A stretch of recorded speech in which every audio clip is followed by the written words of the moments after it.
after you have a pre-approval, even after you're ready to buy a house and everything looks fine, there are a few things that you might unintentionally do to jeopardize or actually prevent your home buying process. And we've put together a top 10 that we run in commonly.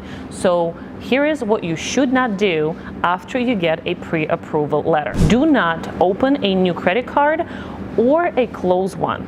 If lender asks you to open the credit card, that's a different story. But if you actually pay off credit card fully and close that, it might impact your credit even more if you have just a tiny bit of a balance in there. Do not use credit in any way, not just credit cards, but car loans, or I know you are excited about your new purchase and you might want to look at the furniture or appliances. Leave your credit alone. Also, do not contact listing agent directly.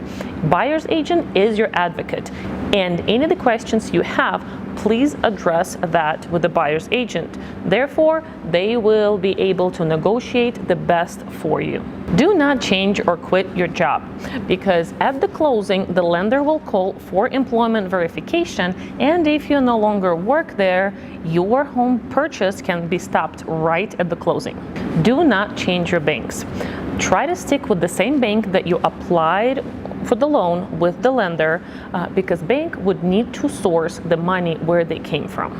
Don't be late on your payment, because the home purchasing process, as we earlier discussed, can take 3 to 6 months, and if you're late on your payment, that will tank your credit. Therefore, will stop you from purchasing a home. Even a small non-payment of $10 or $15 that you are late on your credit card can prevent you from purchasing your home. Don't make large cash deposits or withdrawals. Anything over $2,000 that you will put in the bank has to be sourced. So if you got a gift from your relative, from your parents, from your friend, and it's over $2,000, the bank will ask for a verification where those $2,000 or more came from, and they will request information of that gift relative or friend, their bank statement. So if you have simply cash laying around, please make sure to deposit that in your bank before you get in the pre-approval or pre-qualification letter. The next one is kind of obvious, but we do run into it a lot.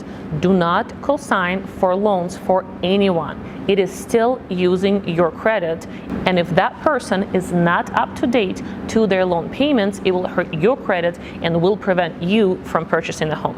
All right, I have to say that, but please do not lie on your loan application. The lenders do have their due diligence. They don't give out loans to anyone like it's been back in early 2000s. They actually do check your employment. They call your HR or your boss. They require documentation from your bank, source the money that will come for the down payment. There's a lot of checkpoints, so do not try to lie on your loan application, because it will stop your home purchasing process. Basically, don't spend extra money. The good rule of thumb is regular spending patterns.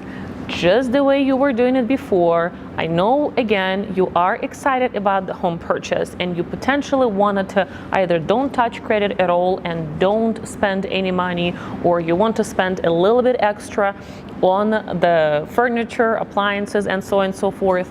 But good rule of thumb, after you get your pre-approval letter, regular spending patterns, and you're good to go.